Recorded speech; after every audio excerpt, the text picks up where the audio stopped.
Somaliland inay aamin tahay lacagta dukaamada iyo bangiyaasha Ingiriiska ku hayo inay dhulka sidaa u waran tahay inay maxay Somaliland aanay iyagu u baahnayn dadka lacagta inta la kor fadhido askari lama joogto xabad lama dul taagna waxay hadsadaan Ilaahay subhanahu wa ta'ala nabadiisa dalkeega inay nabad tahay baan tusaynaa James please this is our bureau to change we don't need armed guards we don't need rifles and we don't need guns everybody is a policeman the woman on the street is a policeman the man on the street is a policeman we police our own and this shows you how safe Somaliland is absolutely in England this would never happen no and it just shows what potential Somaliland has and how warm and friendly and welcoming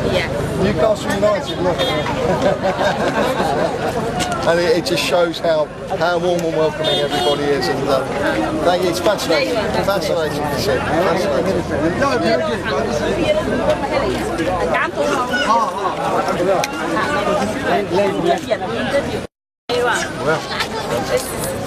fantastic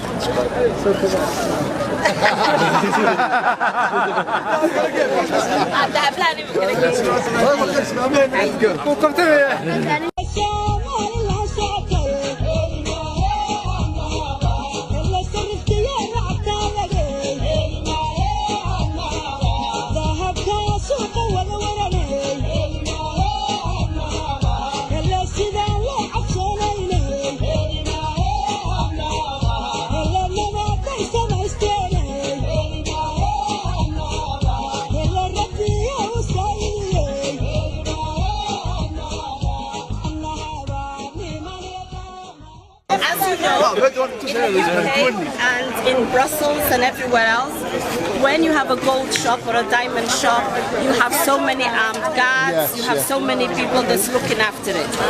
This is our gold, and this is what this is it.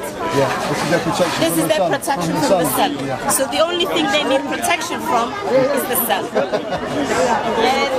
James waxa aan u sheegay dahablaha Ingiriiska iyo Mareykanka waxa loo baahan yahay in meel weyn oo intaas oo askari ilaalinayso oo intaas oo qof xaqay u taagan Somaliland inay aamin tahay oo ay nabadgelyadu ay sugan tahay waxa muujinaysa dahabkii meelaha lagu xidhi jiray maanta cidda kaliya ee la iska ilaalinaya ay dumarkaas ka baqanayaan waa cadceedaas oo ku kululaato dadkeedaas buliisu ah dadkeedaas ilaalinaya nabadgelyada Somaliland waxa uu xaqiiqa oo muujinaya oo aanay cidina dah ka saarnayn inay dumarkayagii ay dahabkoodii ay suuqa la fadhiyaan taas oo muujinaysa marka xildhibaanka Somaliland booqashada inoogu yimi ee ninka u dooda Somaliland inay aqoonsigeeda hesho baynu tusaynaa inay Somaliland aanay u baahnayn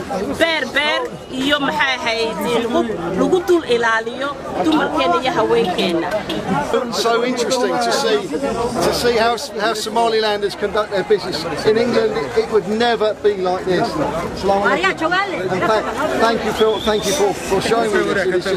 This would never happen in my country. This would never. And it shows it. And everywhere I look, everybody is smiling. Everybody smiles. It's a very happy country. So thank you. Thank you. weligeed yaa la hedmay karteen Ingiriiska kama dhacayso inay duursida uga fadhiyaan dahab ama sidaas sarifle uu la fadhiyo suuqa dhexdiisa marka wuxuu yiri waxa kala kulmay oo kala Somaliland dad wada faraxsan oo soo maxay ahayd marti gelinaya marka wuxuu yiri marti soorka Somaliland dadkeeda wax la mid ah ma jiro. Thank you very much. Thank you very much. Thank you. Bye bye. That's me. Bye bye. No. Thank you. Thank you all. Thank you.